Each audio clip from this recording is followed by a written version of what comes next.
What's up Sports World? JK Caranda here.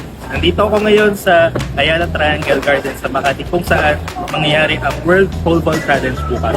Kung top pole vaulters mula sa iba't ibang bansa sa pamumunan ng ating pambato na si EJ Obiena ang lalaban dito mismo sa Ayala Triangle.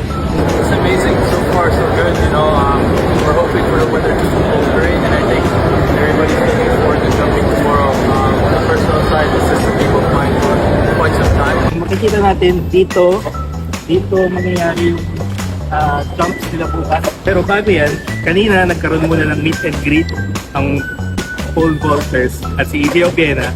At kaninang hapon, nakuha ni Hackett de los Santos ang pang-10 spot para sa World Pole Vault Challenge.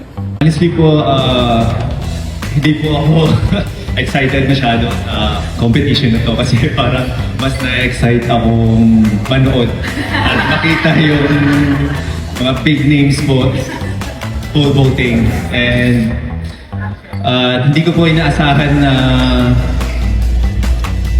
maglalaro pala ako sa international.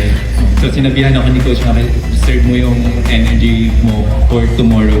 Mula rito sa Makati City, ako po si JK Caranda.